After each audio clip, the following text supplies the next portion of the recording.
Yeah, definitely. So then you need somebody to look up to for who working hard and that shit paying off and they stand down, bang, keeping faith, whatever. Definitely look to Ed, So, yeah, never give up on yourself, bro. A lot of us, look up to you from a distance or up close, for our own inspirations and to keep us motivated. So, yeah. Welcome to the Dreams by Any Means Motivation Station. My name is Ed Doxson. I am your host, and I want to first and foremost thank you for tuning into the first episode of my podcast. I'm going to use this platform to highlight individuals in my life that have had an impact on me, that have had an impact on people around me, and more importantly, that have had an impact on society. Today is the first episode, Welcome Home, featuring Maurice Williams, better known as Reese.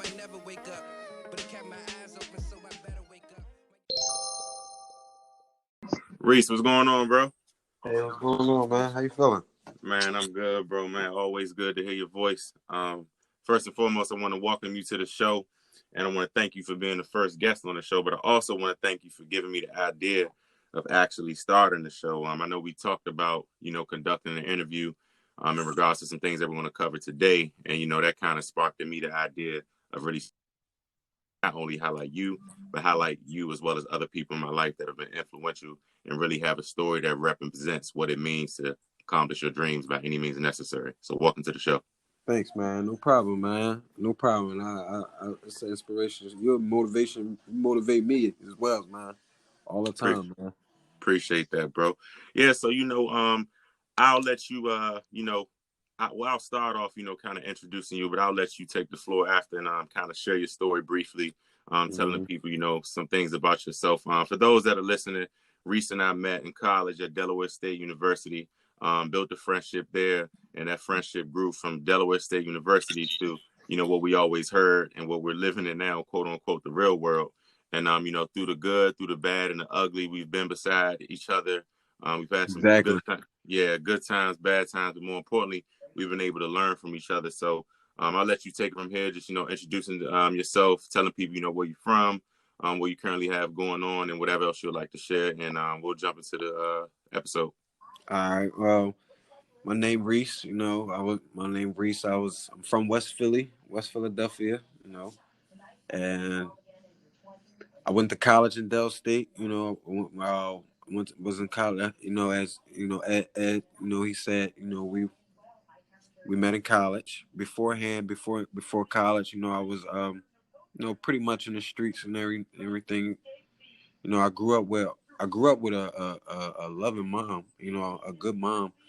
My mom, she took care of four of us by herself, but no different, and no father around. Certain things you make certain decisions in your life, whereas though you make the wrong turns. But I guess I was the type person whereas though people would tell me things, but this is what I'm learning now, and I'm actually like, as I get older, what I'm learning now, people would tell me things, and I would just have to, which I don't recommend other people. I recommend when people will tell you stuff, experience is the best teacher, and people should, listen. But that ended me up, I ended up, being in the streets, selling drugs, doing all type of stuff like that, and I never been locked up before, never been in no type of trouble. I just was a hustler basically. So I got incarcerated, and my first time I got locked up by the feds. I got sent to FBI. Came and ran to my mom's house while I was in college. It was crazy. I was about to take my finals. Yeah. And I don't even remember that, right? I remember the story like yesterday. Yeah, so like I was scared as hell, but I ain't know what was going on, but I knew what I was doing probably would have, what I was doing probably would have, ended up in jail, but I didn't know I was doing to the extent like, damn, FBI or the feds coming and get me like, what the fuck? Right. I'm in college. They ain't even know my name. They ain't knew my college boy. You feel me? So that's it. I ain't know nothing. So I just, so right. I got incarcerated. And then I had to turn myself in, and then that's when I started my bid, basically.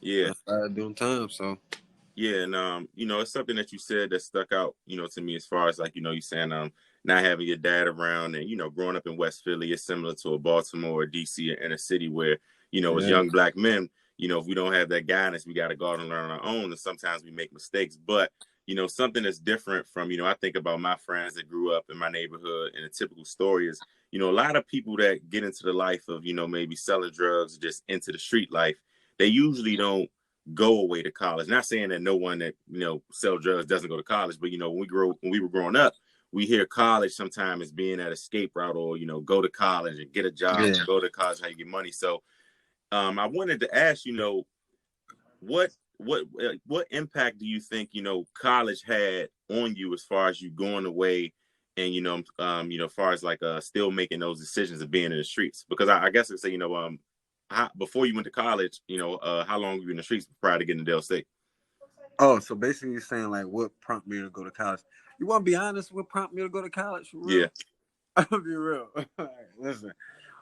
Well, I took honestly, this is not even no exaggeration. I probably took a loss of like $63,000. I was a young bull. Mm-hmm. $63,000, and I sent off for some, this is raw basically. You know, we Yeah. on the podcast, so I sent off for some bud basically, and I took an L for like 63, close to 70,000 basically. I know it's like 63.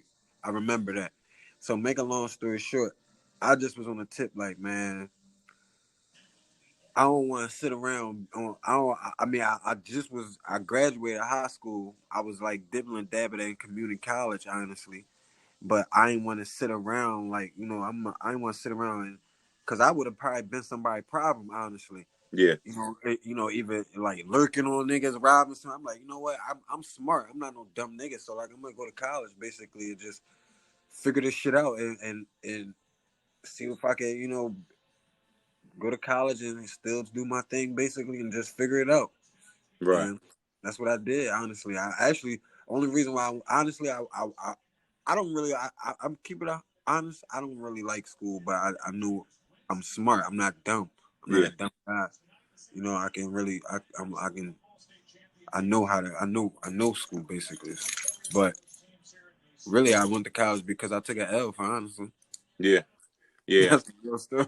Yeah. But it probably was the best decision I probably did in my life because it changed me. It changed my mindset. That was Dale State was the only college I ever applied to besides community college. Oh wow. Okay. I didn't know that. Nobody never knew that. Yeah. Nobody never knew that. That's crazy, right? Yeah. I never knew that. I didn't apply to the colleges or nothing. I didn't. I just was on. I took an L. It was Yeah. like, man, I ain't gonna be nobody problem. I'm gonna just go to college, man. I ain't trying to go to jail. But look, I ended up in jail. Yeah. But Yeah. And you know, I guess that makes me think, you know, so you say you were taking your final or about to take your final. You found out that the police ran into your mom's house. Next thing you know, you have a federal case and you gone away to prison. So we can just, you know, segue right into the topic, what this episode really is about, and it's talking about, you know, the impact of incarceration that it has on the mindset after prison. But, you know, before getting to that, you know, talk about your prison sentence. You know, tell us how many years that you served. You know, what your charge was, some concerns that you had before you got to prison, some things that shocked you. I mean, let's really just dive deep into this and tell the people your story about your prison sentence. well, I got sentenced to 6.5, almost close to 7 years, whatever. And but they don't sentence you years; they sentence you on months. Okay. So like, and then on top of that, I got charged with intent to distribute 930 kilograms of marijuana, basically 930 kilograms of marijuana and possession of it, basically over. If, all right, so how that feds break everything down. Like a lot of people don't know when they say kilograms, they're like 930 kilograms. I'm like, what the fuck is a kilogram? Mm-hmm. If you break it down, a kilogram is 1,000 grams. So 1 pound is 456 grams. So you got basically 2 pounds and 1 kilogram. So they charged me with 930 kilograms of marijuana. Wow. So that was and they charged me with some. They tried to get me with some money laundering charge too, because I had got, when we went to college. I used to go to. I was young, dumb. I ain't know before. I used to go turn my money over at the casinos and shit. Try to turn money over at the casinos. Okay. And then I met somebody, like, where in the bank. I met some girl that used to work in the bank. It was Wells Fargo. It was Wachovia at first, and she used to turn my money over in the business, and when I used to go to the business aisle. She used to turn my money over, basically to just clean my money. Basically, when you say that's money laundering, when you clean your money, when you turn your money over, or if you run it through a business or whatever, you just get fresh money, basically, like hundreds and fifties. Yeah. That's it. Okay. Whatever. But that's what happened. That was my charge, and before I went in. Before I went in, I actually knew something was going to happen because of the situation. Like, it was like a whole, like, operation almost. Like, what happened was, I knew somebody that got caught.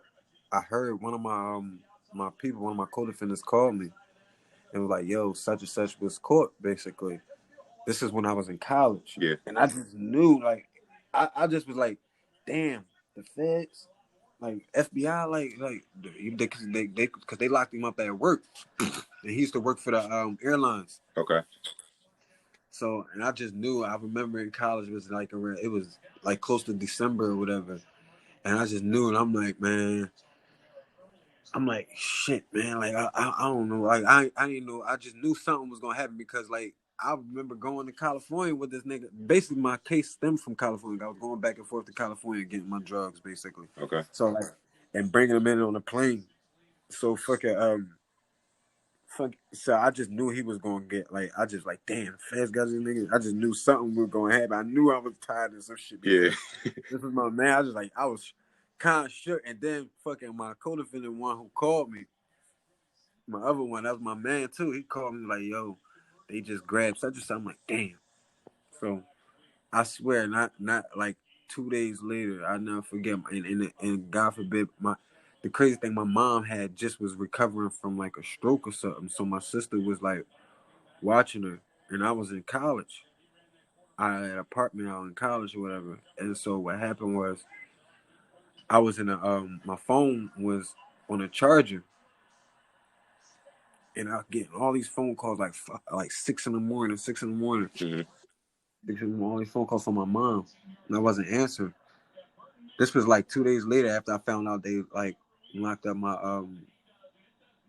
homie or whatever. So like what happened was so after she was getting the call, I was getting this call. So I woke up, I get a voicemail from my mom. My mom saying like this, she like, what did you do? What did you do? It's the FBI is here with their guns out, and they checking my they got the house, and they basically, checking the house and all this extra bullshit. And I'm like, damn, this is on a voicemail, and I hear the people in the background and like, get him on the phone, and like, he know what he did. They wouldn't tell her what I did. They just kept saying he know what he did. Yeah. And I'm like, what the fuck did I do? I don't know what I did. I ain't gonna hold you. I'm like, what the fuck I do? At the time, I wasn't hustling at the time. So I'm like, what the fuck I do? Shit. So I didn't know what the charge was, man. Then I was like, man, I wasn't going up there. I wasn't fucking turning myself in by myself. So I turned myself in my lawyer. But when I turned myself in, luckily I turned myself in because they was gonna come to Dell State and lock me the fuck up. I probably would have never been able to go to Dell State or go to college again because the FBI probably would pull me out. They said they were gonna pull me out of class. Yeah. I remember that. You remember the night we was in the yard? Me, you, Ron, Sadat. Like, it was a lot of people in there, man. And they was like, man, Reese about to go turn himself in. I remember Ron calling me. And, Ron always gassing something. So I'm like, bro, what Reese do? He like, nah, bro. He was like, it's serious, bro. I'm like, I'm like, it'd be cool, bro. He like, nah, bro. He was like FBI. I'm like, oh, it's over. I was like, what the fuck? Hey, actually, people don't know I actually got out early for real because, like, thanks to Obama, shout out to Obama, Yeah. he got me out early. I really got sentenced to fucking damn near fucking 8 years. I've put it in the 2 points. I got sentenced like 96 months or some shit like that, and I put in the 2 points, whatever, and I got granted the 2 points for first time nonviolent drug offenders. Mm-hmm. I had a nonviolent case, and that was the first time ever getting locked up. So shout out to Obama. I would have been still in jail probably. Yeah. I probably still would have been getting. I probably would have been just getting out. Wow. Probably like just getting out. Yeah. Okay. Damn, that's crazy. I would have been just getting out. Yeah, that's That's the thing. crazy, Like, man. shout out to Obama. Yeah. Yeah, man. So speaking on the sentence, man, after turning yourself in with your lawyer and being there serving your time, describe year one for us. The same way as like you got to college year one. Of course, it's totally different from prison, but like anything, it's a new experience. And I know in prison, I mean, I've never been to prison, but from what I hear, it's not a freshman year, experience like at a Dale State campus. So, tell us about that year one. How was that? One thing that I'm big on, even in this podcast and what I'm focusing on is just the power of networking and friendships. And I know in prison, it may not be the place where you're looking to meet buddy, but you're going to come across friends and things like that. So just talk about year one. Yeah, you meet some motherfuckers in the feds, man. People don't know that. It ain't them state shit where it's like violent crimes and all that shit. You meet like some crazy people, like some good dudes in the feds, like relationships that you probably, because you trust them more than you trust these niggas on the street half the time, because you got niggas that's close to you that told on you. That's the main reasons why niggas in the feds. You either somebody told on you, or you in the case by yourself, basically. But most of the time, motherfuckers got told on in the feds. But my first year, I'm gonna tell people, I'm gonna explain to people what bugged me out, right? What fucked me up, yo. Yeah. And this was like where a rude awakening. This was after I got sentenced, whatever. Mind you, I think I'm going to prison for 96 months. You get what I'm saying? So like I'm up there when I'm all right, so how the feds work, whereas though they put you in they have you in like you I was down 6th and Market, basically, 6th and Market, where you get sentenced, and then where you go to your jail, basically. Mm-hmm. I got sentenced. That's when I went to school camp. That's when you came and visit me, whatever. Yeah. First, that's where I was supposed to serve my sentence.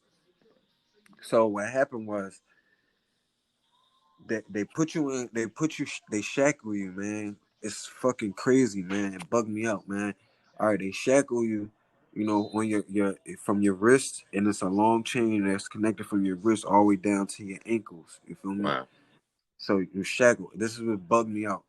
Yo, they take you down. They take you to a hub. Mind you, it's a bunch of inmates. We shackled on the bus, right?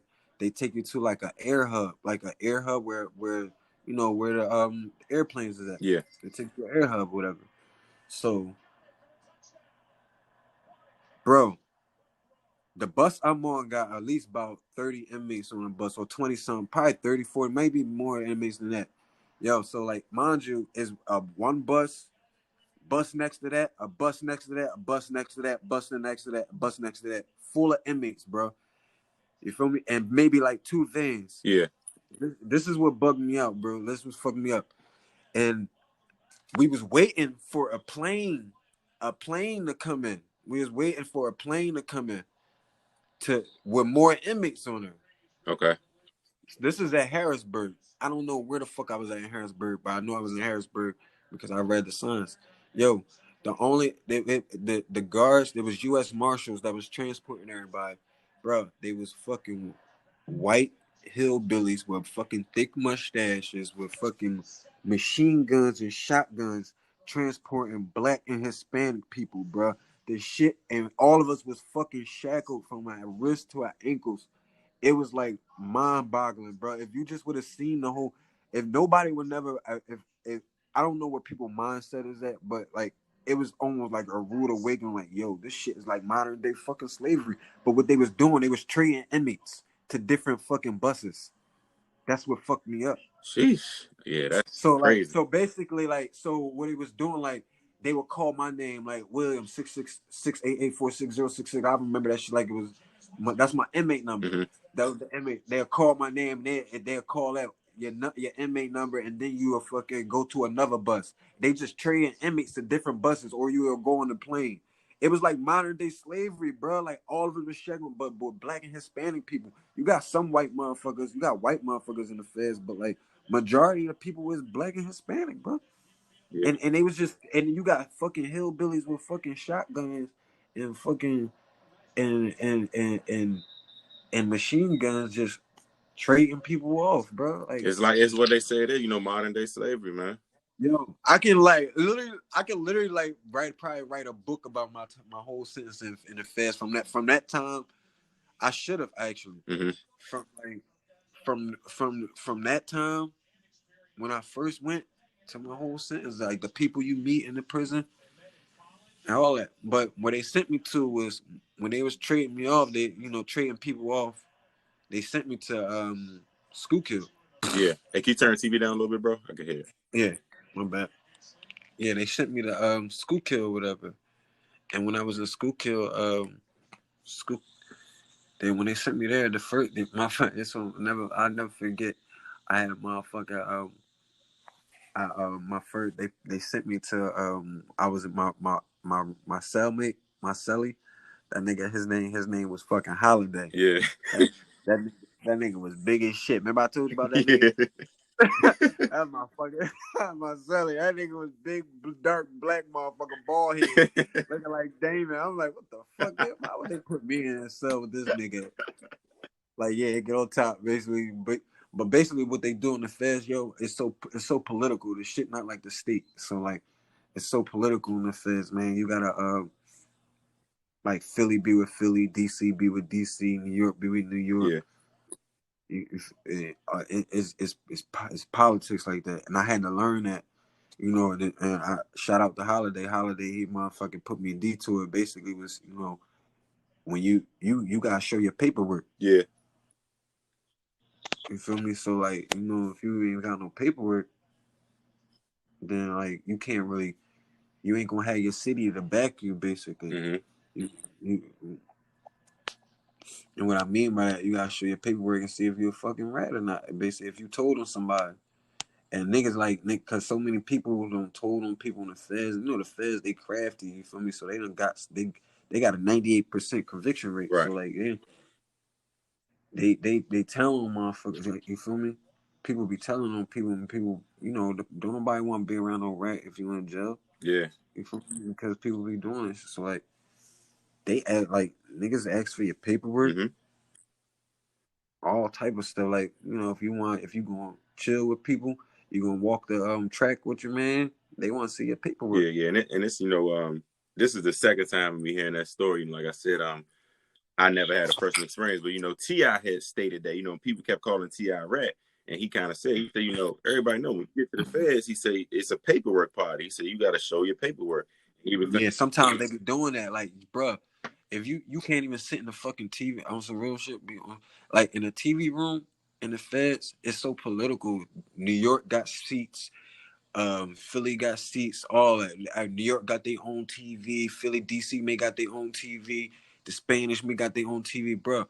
You can't sit in the TV room or have a seat in the TV room if you ain't show your paperwork. Yeah. Yeah, man. That's so okay, and that's so I would say just to mention on that, you saying showing your paperwork, meeting Holiday, someone pulling you up on game and kind of really learning, how to move in there. After Holiday was from the fuck that nigga was from. He was from PA though, but he was from I think Harrisburg. Okay. He was Harrisburg he was from Harrisburg. Okay, got you. Mm-hmm. Yeah, so after meeting Holiday and going through the paperwork process, figuring out the politics of prison, after that year one, one thing I want to touch on is the impact that this incarceration had on your family, and it takes me back to something you mentioned earlier about growing up without a father, making those decisions. And for those listening on the episode, we didn't cover it yet, but you have a daughter. So, how was that impact, not even just on her, but on you, and really trying to, be a father and guide her from behind those walls? Man, it was messed up, bro. It's like she only seen me. I only see my daughter like 4 times when I was in prison. Yeah. I didn't really I didn't like because like I was I was far. I was Yeah. far. I was far. Oh, I So like, remember that drive in the snow, man. yeah, y'all niggas had that driver in the store. Y'all crazy. You a friend. But no, I just I'm still kind of repairing my relationship with my daughter. Yeah. It's just like it was like hard because like it's crazy, man. And how the feds work, bro. The feds it make me emotional now almost because like how the feds work. They don't even be having proof damn near all the way, but they think they know you like they fucking raised you, and they lock you up for basically only all how it works. Basically, you just need 2 people to come to the grand jury to rat on you. Basically, all you need is 2 people to say that you did something in the feds, and they gonna lock you up, pursue you. Wow. That's basically so you could be a DA or FBI agent, and you go to the grand jury and present a case. All they need is 2 people to corroborate a story about you, and they gonna come get you. So like what I'm saying that to say that they fucking they ruin families and fuck families up, man. Because like I said, I'm still trying to repair my relationship with my daughter. My daughter 14. Yeah. I got a 14-year-old girl. Mm-hmm. She was a baby when I left. And like, when I used to see her in prison, she used to cry when I leave, man. That shit hurt it. Yeah. And she's so like, right now it's just like it's different, and I'm honestly, I try to, she opening up now more, talking to me. She is a girly girl. She like, ride around and stuff. Like she girly, like you met my Yeah. daughter, you know how she Yeah. is. So she opening up now, and I appreciate and I thank you for everybody that supported me while I was away with my child. Good looking, you feel me? Shout out to Shot Boogie, shout out to Yeah. everybody, and that looked out, for Christmas when helped my daughter have a nice Christmas when I was Right. away a couple times, for me, and I'm still trying to repair that relationship with her. Yeah. Yeah. And I Mm-hmm. think and I think it's important because when we talk about many of the issues in the Black community, one of those issues is always, the father not being there. That could be the father not being there because of incarceration, the dad not being there because he was killed, the dad not being there because of substance abuse or just their own personal choice. But we also see the impact of what that can do for someone when they don't have that father figure, or even if they don't have that mother, just having that parent household and that role model and someone there to hold them accountable. So, yeah, man, I think it's a topic that I can only imagine that how it makes you feel of really trying to, repair that relationship with her. I'm sure there may be some guilt that may be sitting there. But at the end of the day, there's nothing you can do but just move forward and try to really, make the relationship between her best and be the best dad as you can.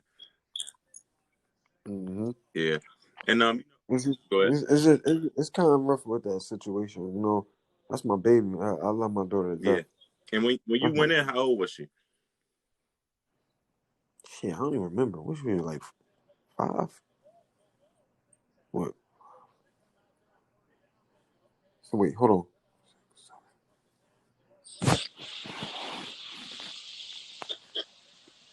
Yeah, she was like 5 going on 6 almost. When you went in? Yeah. Okay. And how old is she now? Was she like 14? Yeah. What, 5, All 6, right. Okay. 7, 8, 11, 12. Yeah, yup. She just turned 14 January 8th. And okay. And so when you came home, she was, what was she, 11?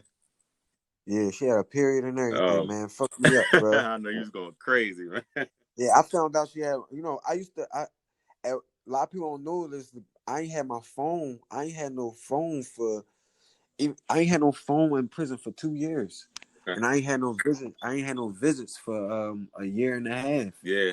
Yeah, because I My, remember the phone calls, man. When we was we was on campus, yeah, I would get a random number. I'm like, man, this gotta be Reese. yeah. I was calling for a motherfucking cell phone. I had a cell phone. Yeah, man. I got caught with a cell phone in prison or whatever, and when I got caught with a cell phone, they took my phone privileges for what, like damn near 2 years, and they took my visits for 14 Mm-hmm. months, 18 months, whatever. And I just had my email, Right. Right. and well, I just had my email. And that's, to hear that comment, some of us, I mean, not some of us, but in today's society where the phone is so important, not having a phone to contact your daughter, contact your mom, and just be connected to Yeah, the outside. I know. I had to stick to the pen and the pad, bro. Yeah, and I'm about to say, and I know you read a lot when you were incarcerated. So talk about how, reading, exercise, and just other activities played a role in you getting through that bed. Oh man, so listen, my first year, I was like just filling that shit out, just trying to come up with a routine, dealing with the old heads talking to me, talking to them, and they just was trying to like school me basically, just you're around men, you feel me? So like they took damn near my whole 20s, so I grew up in there. So like you're around men basically. So like, just school you your first year, you just be trying to figure shit out. Mm-hmm. And like you focus on the outside and all that extra bullshit. But the girl I had at the time, was make a long story short, she a couple years later, she wound up, going doing her own way or whatever, did her, had a baby. Yeah. And honestly, that prompted me to like really like go hard and work out for real. Yeah. And so like it's always like a situation like that, right? But like it kind of prompted me to like stop sitting around, like like man, get the fuck up, man. Go ahead and just do this bid, man. You ain't coming fuck home.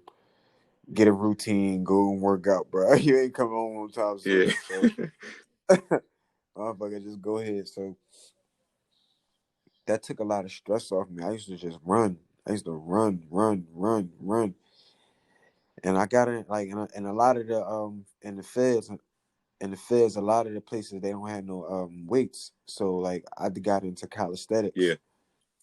I do push up, pull ups, and dips, man. I used to do 20 sets of that shit, like 20 sets of pull ups, sets of 15. That means 15 reps, 15 to 20 Funny. reps Yeah. on the Yeah. bar. I remember, bro. I Doing, remember, man. doing 20 sets of that shit. Like I got down to that, but I had to work my way down, like lift, like I had to run. Uh-huh. I had like to do because, and I was talking to my bunkie. My bunkie was ripped the fuck up. I ain't gonna hold you. See, in the feds, it's crazy. In the feds, you don't have like how the state niggas got creatine and all type of shit. That's why if you see a state nigga that come home, they be big as shit, all bulky and all that, right?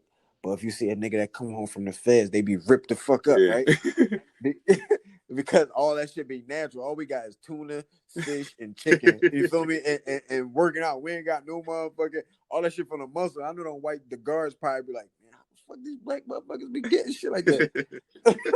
Hey, we got the genetics, bro. Like we could get there. Like a lot of people, we could get there.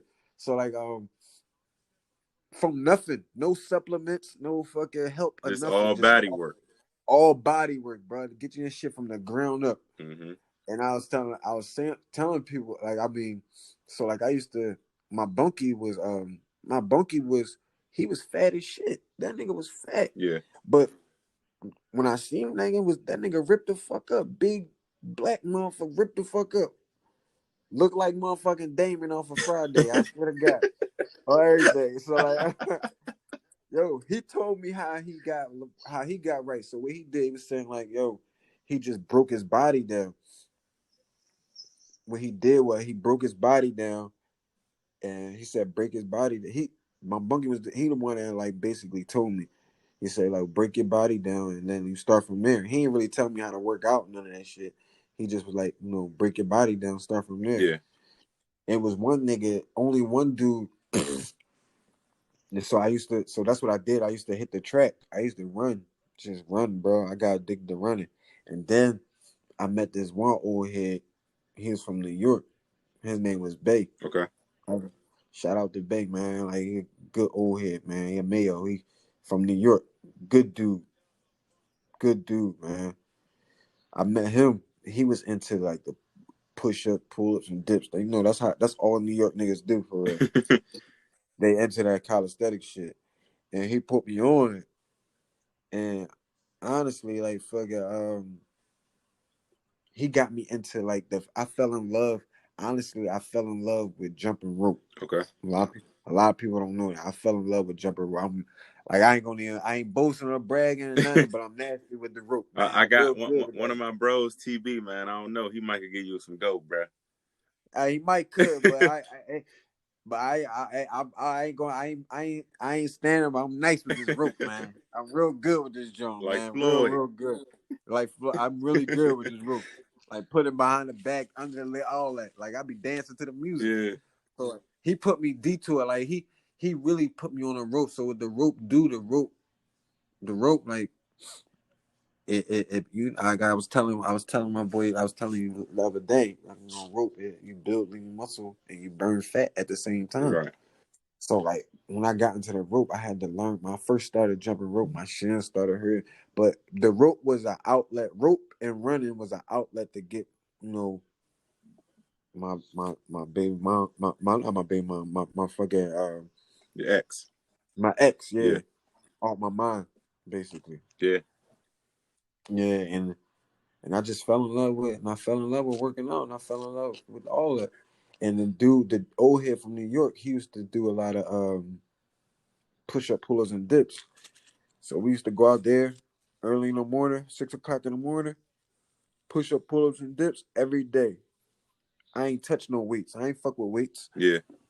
Yeah, I got my drinks from the ground up, just push-up, pull-ups, and dips, and my body look good. Yeah. So people need to just do it like that.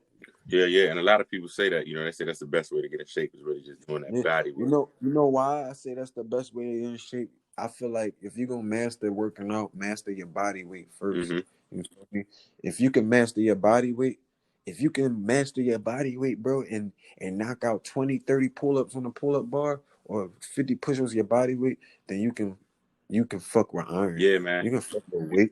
It made me think about, I will never forget this, bro. I was working out back home PG. I was at Gold's Gym. And I'm in there getting it in, you know what I mean? I'm in there getting my workout on.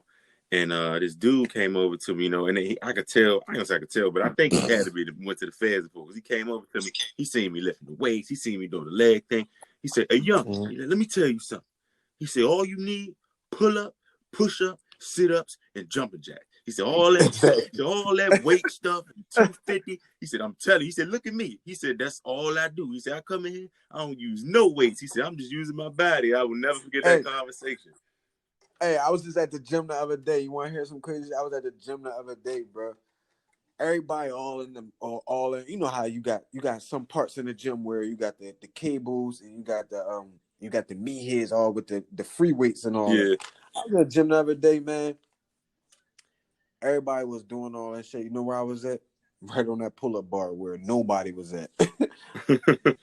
Don't nobody be at that pull-up bar, bro. Don't nobody be messing with that pull-up bar. Yeah, man. Hey, trust me, bro, I was in the pull-up bar today. Like, I tell somebody all the time, I'm like, look, I don't care. I've been working every day. I've been to 2 days. But at the end of the day, that pull-up bar, no joke, bro. I'm talking about yesterday I was in a boxing gym. I'm doing pull-ups in between. I woke up this morning hurt. Like, because the dips, you could get a handle of the dips, but I'm not even at 20 pull-ups straight. I probably do 13. I'm still trying to get to 20. Hey, man, I hope you're extending them arms, man. It's a certain way I do my pull-ups. Like, you go all the way down, right? Yeah, all the way down, no, eyes and nose over the bar. Oh, okay, yeah. Because some people be cheating. Sometimes Some your chin people over the be bar. cheating. Yeah, a lot of people cheat, man. They be shortchanging. That's what I tell when I was training and everything. When I train sometimes with my clients, when I train them, I tell them, man, when I always put my like I tell them, I say, yo, when you're doing your pull-ups, man, you're gonna do your pull-ups right with me. I don't like when people shortchange when they do the pull-ups, man. You're gonna do your pull-ups, always get extended, extend them arms, come all the way up, man. I want you to feel it. Yeah, bro. And just hearing you like talking about you know, the fitness journey in prison, what it did for you mentally to get stuff on your mind. For those of you listening, this also led to Reese, you know, starting a business and what he's doing now in Philly, and that's training people and helping them reach their fitness goals. So tell people a little bit about, you know, that path as far as, you know, getting into the fitness lane, coming home in your hometown, working people out, doing virtual sessions with myself and others. Like, let's hear about that. All right. Well, I came home. It was crazy. I never knew fitness was going I didn't know fitness would take off like this out. Cause it wasn't before I went to jail. Fitness wasn't all like that. But I used to like dabble and working out a little bit. But fitness, when I came home, I just went. Like I said, I'm a hustler, basically. So like, I'm gonna make something out of nowhere. I came home basically with nothing, so I was like, I'm gonna start a business. All it takes is take $200, get an EIN number when it, and start your own business. Go to City Hall, basically. Yeah. I learned all of that in prison. Man, all right. For instance, let's back up real fast. I read more books in prison than I read in jail. I mean, that I read in college. I meant. Wow. It's crazy. Wow. I read more books in prison than I read in college. Even more than you had Dr. Drew, right? Dr. Drew? Yeah. You remember Dr. Drew? No, I ain't had Dr. Drew. I ain't had Dr. Oh, Drew. no. You had Boykin. Boykin. I had Boykin. I switched to Boykin because I had that one lady because all she wanted to do was have people read. Yeah, that's great. Rest in peace to Dr. Drew too. That's a professional death. Yeah. But I thought you took Dr. Drew, but wow. So you say you read more books in prison than in college? Hell yeah. Yeah. No doubt. I read more books in prison without a college or whatever. Yeah, I was reading how to, we read how to start a business and how, where the market is going. I paid attention to politics and different things and a lot of different things on how the market is, where is it going, how easy it is to open up a business right now, basically. And when with the administration and all that, whatever. I don't want to get into politics like that because that's a whole different type of story. Yeah. Different, for me. But make a long story short. But when I came home, I started a business. I started, the business Top Health Fitness. Yeah. And I just was training people, man. I had an extensive clientele. Basically, my training style was different. It was more so basically, getting your. I mixed a lot of hit, like high intensity interval training with with calisthenics and weight training as well. But I use a lot of I use a lot. What makes it different? I mix weights with a lot of people with body weight. Mm-hmm. That's what makes my style a little different. Right. And I really studied like the body basically in there. So like I used to like quiz myself on like different parts of muscles in your body and like different bones. I transitioned from college to prison, so I still had that mindset on to study and get and read basically. Yeah. Sharpen the mind. I didn't really watch TV. I watched TV, but I didn't watch TV like that because that TV shit, man. Like I see how in prison, my mind was different, and I was just different. And I see how people are like, they be glued to the TVs, watching TV shows and all the time and shit, whereas though, and they not sharpening their brain. And then I read something, where it said that like the TVs in prison, it turned people's brains into mush all the time. You know what I'm saying? Mm-hmm. So like, pick up a book, whatever you need to know. I tell people this: whatever you need to know, whatever you want to know about anything, like deep down or anything, all you got to do is pick up a book. Yeah. They always say, growing up, they would say you want to hide something from a black person, put it in a book.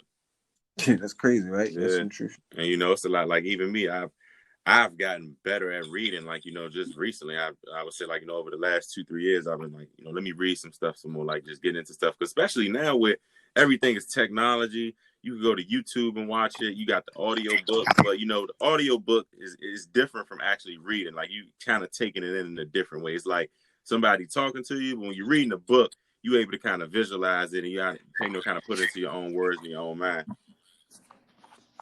Yeah, you're right. Yep. Yeah, for sure, man. But yeah, bro. So it's like, talking about the prison term and getting to prison and what you just kind of covered between fitness and reading and staying away from the TV, what it sounds like is ultimately that, you better yourself while you were in prison, more than when you were out free. So I also wanted to know, attending college prior to incarceration, and things like that. But do you think you were properly prepared to kind of re-enter society once you got out of prison? Even, after doing all the working out, the reading, and just having the positive energy, though, do you still think mentally you were prepared for that return? Honestly, yeah and no. Mm-hmm. As far as like, trying to go get to a bag and and get some money, yeah. But as far as like mentally, like, you had your days. You had your days where you just be like, man, you get depressed sometimes. You get not depressed, but like you get like down. Yeah. Whereas though, like you had those days, man. Yeah. But yeah, I tell you this one thing though. Your worst day on the street is better than your best day in prison. Yeah. Yeah. Yeah. Yeah, man, and that's a statement, to I think about, if I'm talking to you or even some of my other friends that's incarcerated, man, I was telling somebody, you be trying to give them those words of, words of encouragement, but like, man, I know they probably going through it, and it's like, you thinking like, oh, or some people say this like, man, you ain't missing nothing out here, man. Like, nah, you missing a whole lot. Mm-hmm. Yep. You ain't. You really don't though. You really don't be missing shit because these niggas still be doing the same shit. What in that aspect, yeah, but like just that taste of freedom, like you said, you would rather probably be out here, and going through 30 things compared to being behind those walls and maybe going through 1 or 2 problems. Yeah. Yeah, nah, for sure, bro. Yeah, man. So that's man, like after hearing all these different, things about this prison sentence, the impact it had on the family, the impact that it had on you. Now that you are, how many correct me, how many years you've been out of prison right now? It just hit 2. It just hit 2? December 28th made it 2. Right. Okay. So yeah, 2 years out, bro. Still out here making things shake, working out, doing all these different type of things, man. Just I would say, before we wrap this up, bro, if you had something to say to the brothers that are incarcerated right now, that may be coming home next week, next month, next year, even a few years from now, just what advice would you give them to make sure they successfully transition from prison back into society? Honestly, what I would say, I'm gonna just keep it real simple. Yeah, keep it real. Honestly, for real, it's so like, yo, this is what people need to understand. People need to understand this. Yo, people that's in prison, yo, you got more time on your hands than the average person that's on the street. Mm-hmm. You feel me?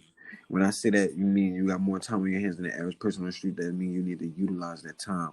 Utilize that time. Whereas though, when you come home and when I say like, it's so many intricate things. Is if you pick up a book and you just read deep down that society right now doesn't tell you, that the government doesn't tell you. And what I'm saying is to say that, yo, it's easy as shit to get money out here other than hustling, basically. Yeah, like I think you said earlier, you just got to research and read the book and figure out what's what. So yeah, man, I appreciate it. It's easy. It's easy out here, man.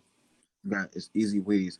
The government's offering money, different type of things, whereas though grants, whereas you can make some money from different people, whereas you can make money with real estate, you can make money with, trading, doing currency trading. It's different ways to make money. There's so many different ways out here. Yeah, for sure, man. And the good thing about the feds, whereas though you meet people, man, I can go in any state damn near, and I can go out of all these states. I probably can go in like at least 30 of them and be good in every state. Yeah. That's how you meet niggas in the feds because they all from everywhere. Yeah, yeah, and I'm glad you kind of pointed on that because the purpose of this platform and what I'm using it for is really just introducing people to my network, personal and professional. And one thing that I always tell people is that, having a solid network sometimes will take you further than, having a whole bunch of money and all those different type of things. So to hear you say that from a place where people think prison is just bad, bad, bad, but you saying like, nah, since I came home, I have some good guys that I met in there that, I'm plugged in with, and I can, be, You know what I used to say? Honestly, I'm gonna keep it real with motherfuckers, man. Yeah. Me being who I am, Mm-hmm. I ain't look at prison as like jail. I look at that shit as Yale. Yeah. College. That's Yale. Prison ain't jail, this Yale. Yeah. I was in that motherfucker learning, man. Yeah. Yeah. Putting your brain you can't let your brain go to waste, man. And so I was in that journey learning everything I can. Yeah, man, for sure, bro. Well, this has been the first episode. Welcome home. Thank you for joining, bro. Thank you for being honest, keeping it 100 with us, and telling us, everything about this experience that unfortunately too many black men in this country, have to go through, and that's prison. But I'm glad that you're home, brother. I'm glad that you're healthy. I'm glad that you're rebuilding a relationship with your daughter. And I'm just happy, bro, to really, hear your voice, man, and see that you're in good spirits. We locked in for life. And, without a doubt, yeah, that's 100%. We got good for life, man. I'm gonna get me, up. You with friend, motherfucker, and Shot Boogie, Yeah, shout out to Shy Boogie and the whole floss. Yeah, shout out to Shy Boogie for getting kicked out the visit. Right. He came to see me when I was out there. Yeah, man, he got us kicked out. We didn't even get to see you. We just saw you for like 2 seconds because he tried to take a picture. And then got kicked out. Only man. Shannon, man. Shout out to Shy, man. But yeah, bro. So we gonna stay locked in, man. Next time I'm up Philly, bro, we gonna tap in. I'm on a 75-day challenge, but when I get there, we gonna go get a nice cheesesteak, man, and make it do what it do, bro. Yeah, but we're gonna hit that pull-up bar. I hope you're ready. The last time I came to DC, man. Yeah, we went around Kenilworth to work out, man. It's funny. I still got them videos in my phone. I'm like, bro, what is he doing? I don't know if you remember, you had to stretch me out and all that, man. I was hurt after that workout. Yeah, you was hurting after that workout, man. I got you, though, man. But we gonna get it in, man. 75 days, bro. We're gonna get that joint in. Already, bro. Love you, man. I love you more.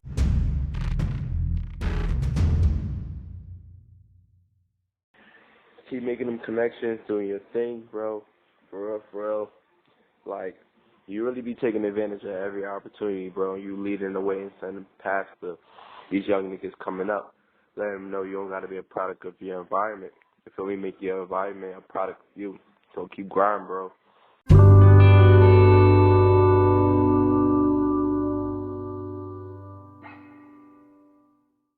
Thank you for tuning into Dreams by Any Means Motivation Station, where hustle plus faith equals success. Stay tuned for the next episode.